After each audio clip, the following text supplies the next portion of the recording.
Welcome to The Hunter and the Sphinx, Chapter 4. Today, we journey to the seaside.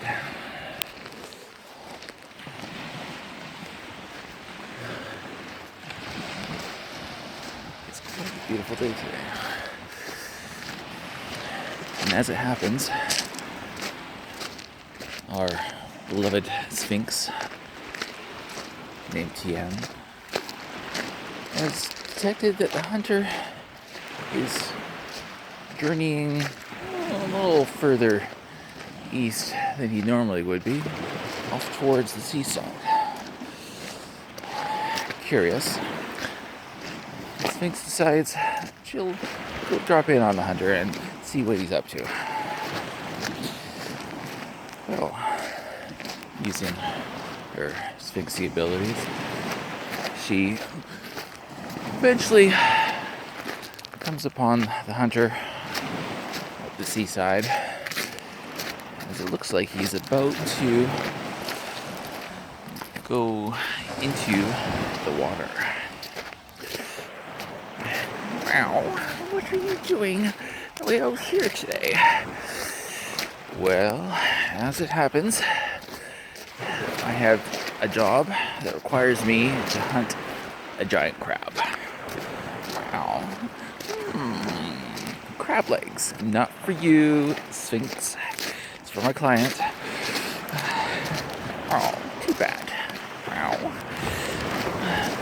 That's it. Not to worry.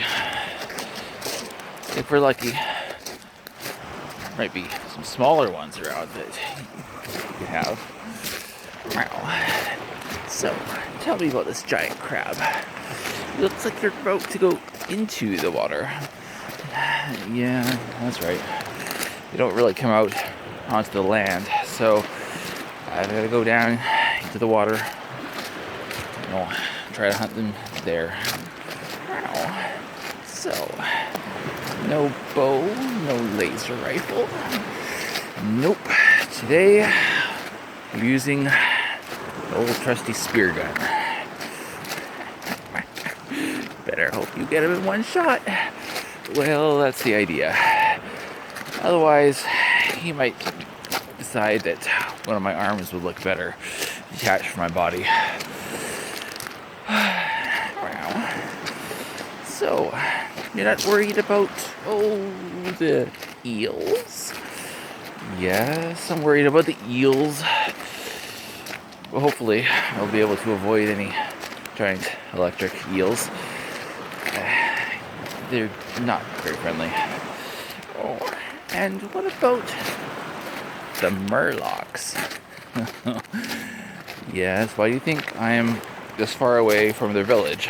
It would not do to run into a murloc hunting party. Last thing I want to hear as I'm coming out of the water is see them coming at me.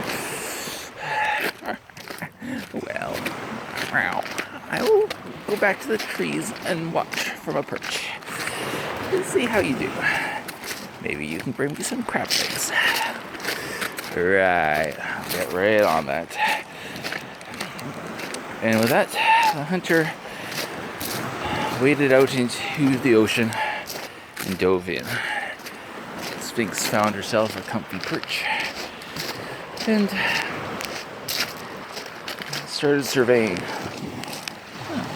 There's a crab leg. Started surveying the area around. Wow. Well, no murlocs in sight. That's good. Chose a good spot. Just lots of beautiful ocean. Some birds. As the Sphinx waited for the hunter to re-emerge, she caught sight of something far more distressing on the horizon. Oh, this is going to be trouble. A pack of lupine were padding along the shoreline. Now, lupine are pretty similar to our typical wolves that we have on Earth. But these ones are less afraid of people. Oh, that was Sphinx. Can't send out a aura to the hunter, because then he might think I'm in trouble and come help me and be caught by the lupine. I just have to sit here in this tree and hope he doesn't come out right into the middle of them. So as the Sphinx lay in her tree perch, hoping that the hunter wouldn't emerge into the middle of the lupine, the hunter was having his own issues underwater as he swam, well, using his rebreather and spear gun at the ready, knife at his belt just in case. He finally caught sight of a giant crab. Excellent, he thought. That's a good sized specimen. My client should be pleased, assuming I can make the shot. Carefully swam around, tried to come around to the front of the crab. Fortunately, you can't just come out from behind, because the only hole in its armor is right through its front, where its mouth was. So, stealthily, as he could, swam around to the front of the crab and approached. Crab raised its giant pincers in warning. As the hunter got closer, said, well, only got one shot at this. Came within 10 feet of the crab and let fly with the spear gun. It was a good shot. Fortunately, the bolt pierced straight through the crab's mouth and into its brain. As the crab twitched there, grabbed it by one of its back legs, just in case it wasn't really dead for sure, and started carrying it across the ocean back towards the shore. No sign of electric eels. That's good. But as he journeyed along, he re-emerged up at the surface, some ways from shore. You can't be too careful about murloc showing up, so as he peered his head cautiously above the edge of the water, he saw a disheartening sight. It was the lupine, padding across the shore, sniffing around, looking for food. Oh, crap, he thought. That's it. I'm going to be stuck out here in the water. And if I even show my head hardly at all, they see me, they're just going to wait for me to get cold enough to come in. So I have to stay very still and hope there's no eels come along.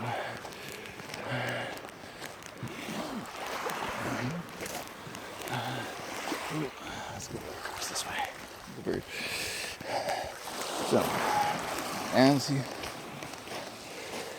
he waited in hopes that the lupine would just keep going on, he was getting colder. Man, this sucks, he thought. Stuck out here in cold water. Lupine waiting to eat me if I come on shore. Eels out there somewhere, ready to chew on me or come eat this crab. If I stay out here too long, this could get bad. Trying to keep an eye both on the lupine and for any potential threats. Hunter was not having a very good morning. Sphinx, meanwhile, watching from a tree, hoping the lupine would just keep going, not notice her. She didn't feel like being treed. for longer than she needed to be. And from the opposite direction that lupine had come, came a new threat. Oh great. Murloc hunting party. Here we thought this was such a good place. Too close to the village, I guess. But I shouldn't really have come this far. Oh well. Nothing to be done about it now.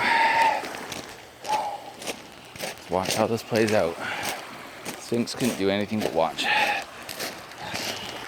And the Murlocs spotted the lupine. And with a great... they charged at them. Murlocs, well, not the most advanced of seamen. Definitely ferocious fighters. And they carried their own bows and arrows and knives. They managed to shoot a couple of the lupine before the lupine could form up and attack themselves. Lupine decided discretion was the better part of valor in this case and left their fallen 2 members and retreated back down the beach. The Murlocs, with a mighty roar of success, began to gather up the carcasses of their prey and head back towards the village. Hunter, meanwhile, was thanking his lucky stars that Lupine and the Murlocs hadn't seen him or his gear that he'd stashed at the edge of the beach. And kept hoping that his luck would hold up long enough to get out of the water without a shark or an eel or anything else coming for him or his crab. Well, luck was not quite on his side. While the Murlocs were just exiting the field of view, he saw something writhing towards him in the water. Oh boy, this is gonna suck. Electric eels, even if you beat them, it's still gonna hurt. Sure enough, as the eel came looking for the giant crab in his possession, Hunter lashed out with his hunting knife and took a piece of the eel off at the tail as it swam by. The eel, of course, not terribly pleased with Hunter's actions, let out a shock which jolted him. Fortunately, it wasn't quite a big enough eel to render him unable to move, but it still hurt like crazy. Hunter quickly began moving towards shore now that the Murlocs were at sight, taking his crab with him, hoping the eel was not going to come back for another pass. Not sure if he could handle another one of those shocks. He began to stumble and drag his crab with him onto the beach, and then collapsed and breathed for a minute or two. Sphinx, for this time, had come down and joined him on the water's edge. Wow.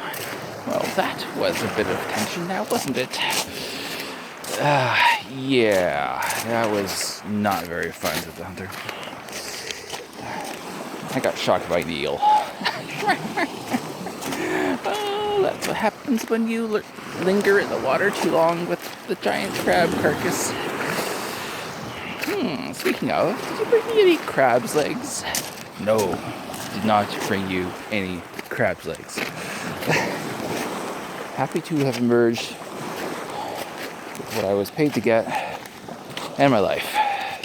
That is good. Well, silly Hunter.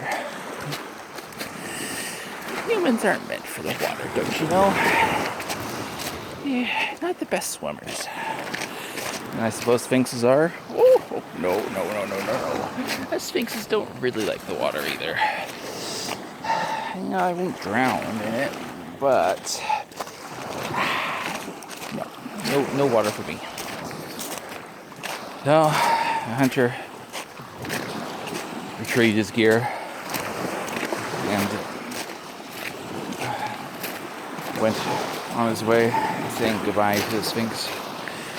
Well, Mr. Hunter, as amusing as it was to watch you almost get eaten by lupine and murlocs and eels, whatever else may have been in the deep.